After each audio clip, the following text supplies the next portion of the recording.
Okay, so this is going to be the second example of Green's theorem versus a line integral. Okay? So we're going to evaluate this line integral upon the region C, which is the boundary of the region enclosed by y which equals x and y which equals x squared. So this is the region that we're talking about. There's the line y which equals x and the other line y which equals x squared. So we got two contour lines that we're going to have to evaluate. So we got let's call this one C1.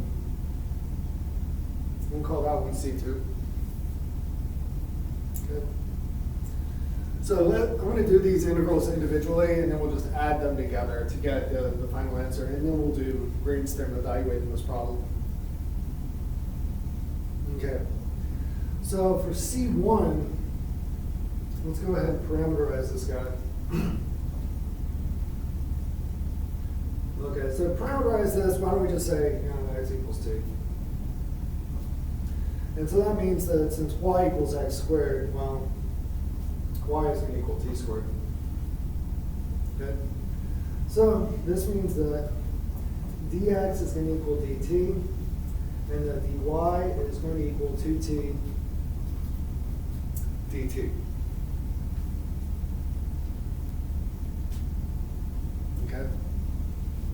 And t is going to go from 0 to 1. Okay? So for C2, we're going to have x, which equals t, and y also equals t because y equals x. Okay? So dx is going to equal dt, and dy is also going to equal dt. All right, so we have the parameterization of the two curves at this point.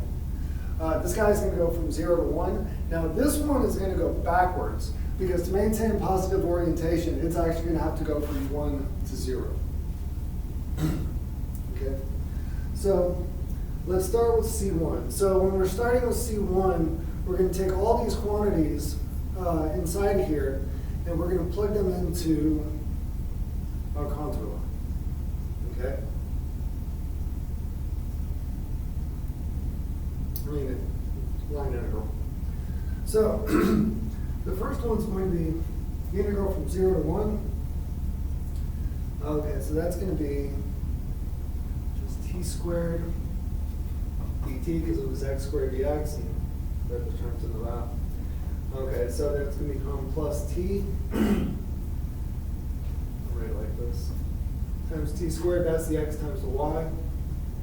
Plus, now t squared squared, okay, and 2t dt. We'll do this in a couple steps. So that becomes the integral from 0 to 1 of t squared dt. Okay, so this would become t times t squared. Okay? So that would become t cubed. And then t cubed multiplied by t is t to the fourth.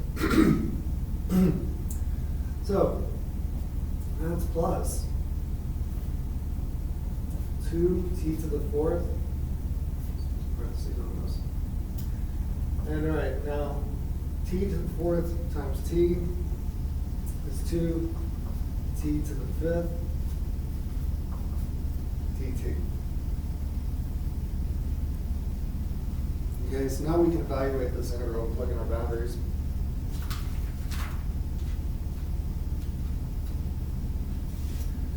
Okay, so this guy becomes t cubed divided by 3, and then plus 2t to the fifth divided by 5, and that's going to be plus 2t to the sixth divided by 6, evaluated at 0 and at 1. And we don't care about the 0, okay? So what do we end up with? We end up with 1/3, 2/5, and 2 divided by 6 is 1/3.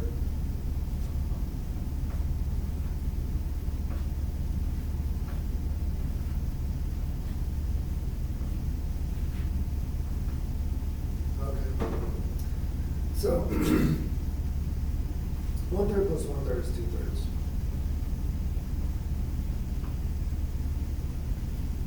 Okay.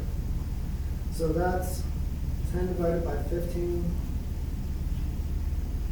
Now 3/3, that's 6 divided by 15, which equals 16 divided by 15. So that's right.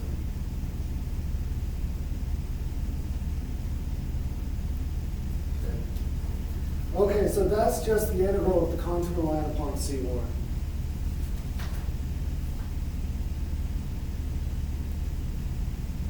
Okay. Now we have to figure out what the integral of the contour line upon C2 is. Okay. So to do that, we're going to look at back at our parameterization of just x, which equals t, y equals t, and dx and dy are just dt. Okay. So for C2, we're going to end up with the integral from 0 to 1, 1 to 0 of t squared dt plus now t squared plus t squared dt. Now let's combine all that. That becomes the integral from 1 to 0 of 3 t squared dt. Okay, so if I integrate this, I'm going to get, well, the integral of t squared is t cubed divided by 3. The 3's cancel each other out, and that becomes t cubed. Evaluated, it's 0 and 1. Now we don't care about the 0. So this thing becomes 0 minus 1, which is negative 1. Okay? So if I add these together, I get 16 divided by 15, and then minus 1, which is going to be 16 divided by 15 minus 15 divided by 15, which equals 1 divided by 15.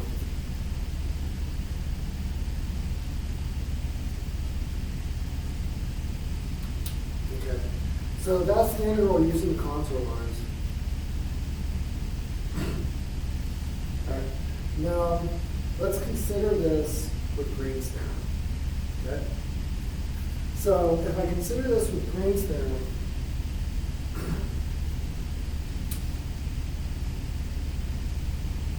we've done it in a couple of ways.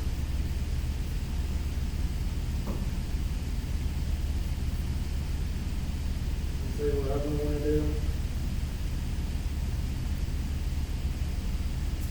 Is my inner integral. I'm going to evaluate with respect to y. Okay? So instead of integrating along the lines, remember we're integrating upon this region. So you can integrate in this direction, which means the dx would be on the inside, or you can integrate in this direction. I'm just going to do it in that direction. Okay? So, we're going to get to this. So, the integral across the region of the partial derivative of q with respect to x minus the partial derivative of p with respect to y. This is the dA. Okay. So,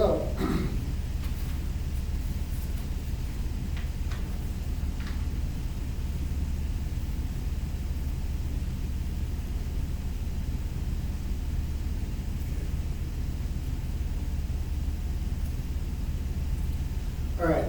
So remember, this is q, and this is p. Okay. So the partial derivative of p with respect to y is 0. This guy's just going to disappear. Okay? Now, if I take the partial derivative of this guy with respect to x, well, the y squared is going to disappear. But the derivative of this component right here, it's going to kill off that x. I'm just going to go up with the y. Okay? So, this is going to equal 0 to 1. And then from x squared to x of y minus 0 dy dx. Okay, so the dy is because I'm deciding to integrate in the area first. And then the next integral just becomes the integral of the boundaries. Okay? Well, y minus 0 is just 0. I mean, y. Because we're subtracting 0. So, this becomes the integral from 0 to 1 of y squared divided by 2. It has to be evaluated at x squared and then x. And we still will have to integrate with respect to x. Okay. Okay, so I need to plug in these x's and x squared into this thing right here. So that becomes the integral from 0 to 1. Now x squared divided by 2. If I plug x squared into y squared, that's a square of a square, so that's going to be minus x to the 4th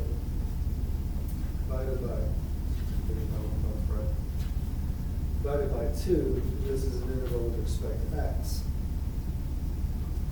Right? Okay, now I can integrate this.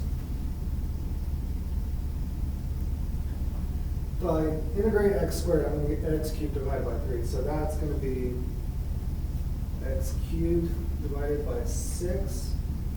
And then minus x to the 5th divided by 10, evaluated at 0 and at 1. Okay? Okay, so that becomes 1 divided by 6, and then minus 1 divided by 10. Okay, now I got to get a common denominator to this. So the common denominator, if I multiply 6 by 5 and 10 by 3, I'm going to get, I'll probably do it a little bit easier, but let's just do it this way. 5 divided by 30 minus 3 divided by 30. And I'm going to run out of room on this page. So,